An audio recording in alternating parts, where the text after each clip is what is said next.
皆さん、こんにちは。今日は中華料理豚足の煮込みを作りたいと思います。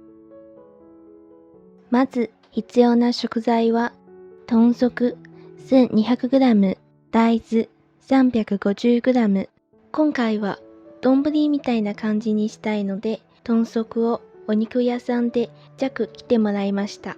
ローリエ4枚、ネギ 16g、生姜 10g、唐辛子3つ、花椒 3g、シナモン 1g、白胡椒 3g、スターアニス5つ、ダークソイソース 40g、ライトソイソース 45g、チンス 12g、料理酒 15g、氷砂糖 32g、鶏ガラスープの素 5g、塩 8g。チンスーは濃厚で奥深いコクがあって、加熱しても風味が飛びにくいから煮込み料理に加えるとお肉が柔らかくなり、臭みも取ってくれて、料理の風味を引き立てることができ、より美味しくなります。次に豚足の下茹でに入ります。鍋にお水を用意して豚足を入れます。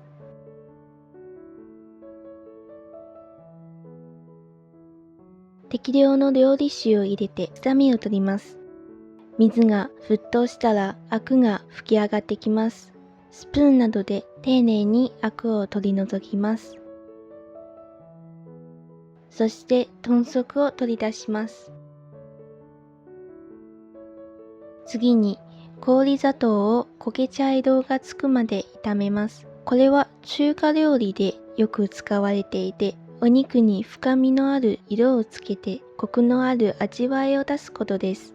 フライパンに油を入れて氷砂糖を入れます。氷砂糖が溶け始めたら素早くかき混ぜてください。焦げ茶色になるまで加熱します。ポイントは氷砂糖が焦げてしまわないように速やかにかき混ぜることです。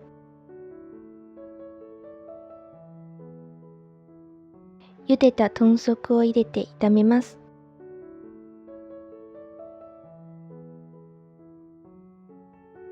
そして生姜、ローリエ、ネギ、唐辛子、スターアニス、シナモン、花椒、白胡椒を加えます。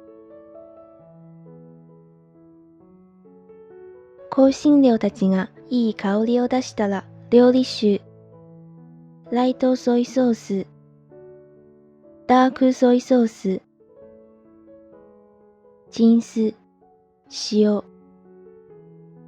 鶏ガラスープの素を加え炒めます。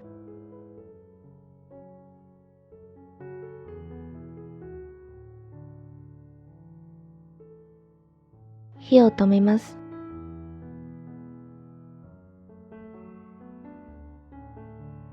炊飯器に大豆と炒めた豚足、適量のお湯を注ぎます。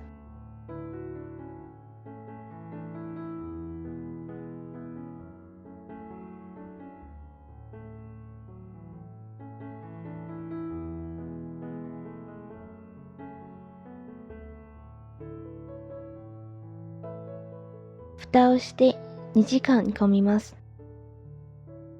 2時間が経ったら煮込んだ豚足を取り出します。